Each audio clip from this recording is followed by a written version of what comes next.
नमस्कार मैत्रिणींनो, स्वागत आहे तुमचं आपल्या यूट्यूब चॅनलमध्ये। आज आपण मस्त अशी रेसिपी बनवणार आहोत। एकदम ढाबा स्टाईल हॉटेलमध्ये मिळते, त्याच्यापेक्षाही छान बोललं तरी चालेल अशी आपण आज रेसिपी बनवणार आहोत। सगळ्यांना आवडणारी, कोणीच बोलत नाही की मला ही भाजी आवडत नाही। तर तुम्ही माझ्या पद्धतीने करून बघा, एकदा घरच्यांना खाऊ घाला, तर नक्कीच तुम्ही हॉटेलची ही रेसिपी नक्कीच विसरून जाल। तुम्ही बोलाल नको आपण घरीच बनवूया, एवढी भन्नाट लागते, मस्त लागते एकदम। तुम्ही नान पण घरीच बनवू शकता, चपातीसोबत पण ही रेसिपी ट्राय करू शकता। खूप छान लागते मैत्रिणी, नक्कीच एकदा करून बघा, तुम्ही खाऊ घाला घरच्यांना। आणि जो मसाला, माझा हा मसाला सिक्रेट आहे, त्या पद्धतीने तुम्ही हा मसाला बनवा। खूप झटपट होते आणि खूप टेस्टी लागते। चला आपण आता मसाला बनवून घेऊया। तर मसाल्यासाठी आपल्याला काय काय साहित्य लागतं ते पण मी तुम्हाला दाखवते। आपण याच्यामध्ये काय काय वापरणार आहोत, त्याच्यामुळे आपली टेस्ट एकदम भन्नाट लागते। तुम्ही घरी बनवली ही रेसिपी तर तुम्ही हॉटेलची पण खाणार नाही आणि डाब्यावर कुठेही खाणार नाही बाहेर, तुम्हाला घरचीच आवडणार। तर चला आपण मसाला बनवायला सुरुवात करूया। इथे पॅन ठेवून घेतलेला आहे मी। त्यानंतर त्याच्यामध्ये मी थोडंसं तेलाचा वापर केलेला आहे, खूप नाही टाकायचं आहे। आपण पोहे खातो त्या चमच्याने आपल्याला 1 ते 2 चमचा आपल्याला तेल टाकून घ्यायचं आहे। मी इथे 3 कांदे घेतलेले छोटे। तर कांदा आपल्याला उभा पातळ चिरून घ्यायचा आहे, जाड नाही ठेवायचा, कारण आपल्याला तेलावरती परतून घ्यायचा आहे। मोठा ठेवला तरी चालेल का चिरलेला, फक्त पातळ चिरायचा आहे। आता कांदा आपला परतून झालेला आहे। त्यानंतर इथे मी 1.5 टोमॅटो घेतलेला आहे। तुम्हाला मसाला किती बनवायचा त्याच्यावरती अवलंबून तुम्ही कांदा टोमॅटो वापरू शकता। आता इथे मी कांदा टोमॅटो टाकून घेतलेला आहे, मीठ टाकलेलं आहे, म्हणजे आपला कांदा टोमॅटो हा तेलावरती लगेच नरम होतो आणि भाजला जातो तेलावरती। तर आपला कांदा टोमॅटो परतून झालेला 1 मिनिटासाठी आपल्याला झाकण ठेवायचं, म्हणजे टोमॅटो आपला एकदम नरम पडला जातो आणि मसाल्यामध्ये वाटायला पण छान आणि वेगळी टेस्ट येते त्याने। 1 मिनिटासाठी आपल्याला झाकण ठेवून कांदा आणि टोमॅटो व्यवस्थित असा तेलावरती भाजून द्यायचा आहे। तर आता त्याच्यानंतर याच्यामध्ये आपण काय काय वापरणार आहोत बघा। तर कांदा टोमॅटो बघा पूर्ण असा विरघळलेला आहे कांद्यामध्ये। तर इतपत आपल्याला खूप असं ब्राऊन मसाला करायचा नाही मैत्रिणींनो, फक्त कच्चेपणा जाईपर्यंत ते कांदा आपल्याला परतून घ्यायचा आहे। आता याच्यामध्ये काय काय टाकायचं आहे तर बघा, टोमॅटो पूर्ण आपला विरघळलेला आहे। आता याच्यामध्ये मी लसणाची घेतलेली आहे, लसूण टाकून घेतलेला आहे। 1 कांडी घेऊ शकता लसणाची तुम्ही। त्यानंतर मी ते खोबऱ्याचे काप घेतलेले आहेत, अर्धी वाटी घेतलेला आहे मी खोबरं। म्हणजे तुम्हाला किती मसाला बनवायचा त्याप्रमाणे तुम्ही ते वापर करू शकता। मी अगदी 5 ते 6 माणसासाठी बनवायचं होतं, त्याप्रमाणे मी मसाला घेतलेला आहे। आता मी लसूण टाकून घेतलेला आहे। आता त्यानंतर याच्यामध्ये आपल्याला काजूचा वापर करायचा आहे।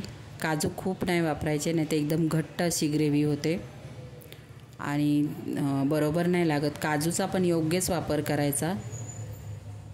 आता आपण जे टाकलं आहे सगळं कांदा, खोबरं, टोमॅटो, काजू, लसूण व्यवस्थित असं तेलावरती कमी गॅसवरती आपल्याला हे सगळं व्यवस्थित भाजून घ्यायचं आहे बघा। आणि आपण कलर येण्यासाठी, जो कलर आपल्याला हॉटेलमध्ये मिळतो, ढाब्यावरती मिळतो, कलर येण्यासाठी आपल्याला बेडकी मिरचीचा वापर करायचा आहे। इथे मी 4 ते 5 बेडकी मिरची घेतलेल्या आहे। ह्या बिलकुल तिखट नसतात, फक्त कलरसाठी आणि घट्टपणा येण्यासाठी आपण ह्या मिरचीचा इथे वापर करत आहोत। आणि आपली टेस्ट वाढवण्यासाठी कस्तुरी मेथीचा नक्की मैत्रिणींनो वापर करत जा। जेवणामध्ये खूप वेगळी टेस्ट येते कस्तुरी मेथीने। आपण समजा बटाट्याची भाजी बनवली, वेगवेगळ्या प्रकारच्या सुक्या भाज्या बनवल्या, वांग्याची बनवली, गवार बनवली, भेंडी बनवली, तर याच्यामध्ये तुम्ही कस्तुरी मेथीचा नक्की वापर करा। तर मी कस्तुरी मेथी घेतलेली आहे आणि इथे मी पनीर घेतलेले आहे, 3 पॅकेट घेतले आहेत बघा पनीरचे। अमूलचं आहे, खूप छान लागतं, हे विरघळत पण नाही हे पनीर। आणि न भाजता कोणी तळून घेतं तेलावरती, मी न तळताही टाकलेलं आहे। आता आपला मसाला हा थंड झालेला आहे, मी मिक्सरला बारीक असा वाटून घेतलेला आहे मसाला। आता मी ते कढई ठेवलेली आहे, त्यानंतर तेल टाकलेलं आहे। तेल कडकडीत गरम होऊन द्यायचं आहे। नंतर आपल्याला गॅस कमी करायचा आहे। आता आपण जो वाटलेला मसाला होता तो मी टाकून घेतलेला आहे। बघा कलर पण मस्त आलेला आहे आपल्या वाटणाला। आता हा मसाला आपल्याला मस्त असा तेल सुटेपर्यंत तेलामध्ये परतवायचा आहे। मीठ टाकून घेतलेलं आहे मी। आपण जेव्हा मसाला भाजला त्याच्यामध्येही थोडं मीठ टाकलं होतं कांदा टोमॅटोवर। इथे थोडा कमी मिठाचा वापर करायचा, हवं तर आपण नंतर टाकू शकतो। नंतर इथे मी अर्धा चमचा हळद टाकून घेतली। मैत्रिणींनो, ही रेसिपी मी परत एकदा सांगते, तुम्ही नक्कीच करून बघा। 1 चमचा मी धना जिरा पावडर टाकून घेतली। दोन्ही मिक्स आहे माझी धना आणि जिरा पावडर। आणि आपला जो घरगुती मसाला आहे आमचा, हा कांदा खोबऱ्याचा मसाला आहे, तो मी 1.5 चमचा टाकून घेतलेला आहे। आता सगळं असं व्यवस्थित आपल्याला मिक्स करायचं आहे आणि कमी गॅस ठेवायचा आहे। कमी गॅसवरती आपल्याला हा मसाला तुम्ही कमी गॅसवरती जेवढा छान परतवाल तेवढी तुमची पनीरची टेस्ट एकदम भन्नाट येणार। तर बघा आपल्या मसाल्याचा कलर किती छान आलेला आहे। एकदम बारीक असा मसाला वाटायचा आहे, जाडसर वगैरे नाही ठेवायचा। आता हा मसाला कमी गॅसवरती मी मस्त असा तेल सुटेपर्यंत, आणि तेल पण सुटतंच मसाल्याला, पण कलर पण खूप छान येतो आपण कमी गॅसवर जेव्हा मसाला हा छान असा परतला जातो। तर आपला मसाला मस्त असा परतून झालेला आहे, तेल पण सुटलेलं आहे। आता इथे मी पनीरचे छोटे छोटे मस्त असे तुकडे करून घेतलेले, मी 3 पॅकेट घेतलेले। आता आपल्याला पनीर मसाल्यामध्ये मी टाकून घेतलेलं आहे।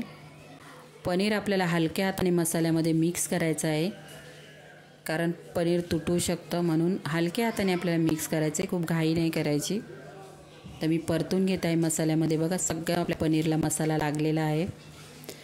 आता ही ग्रेव्ही तुम्हाला किती पातळ पाहिजे, किती घट्ट पाहिजे, याच्यावर तुम्हाला जशी पाहिजे तशी तुम्ही करू शकता। पण खूप पातळ छान नाही लागत, आपण नानसोबत खाणार आहोत। मी याच्यावरती नान बनवलेले। नानची रेसिपी नक्की तुम्हाला पाहिजे असेल, आपल्या म्हणजे घरीच आपण बनवू शकतो, मस्त होतात मैत्रिणींनो। नक्कीच कमेंट बॉक्समध्ये सांगा, मी नक्कीच तुम्हाला ती पण रेसिपी दाखवेल।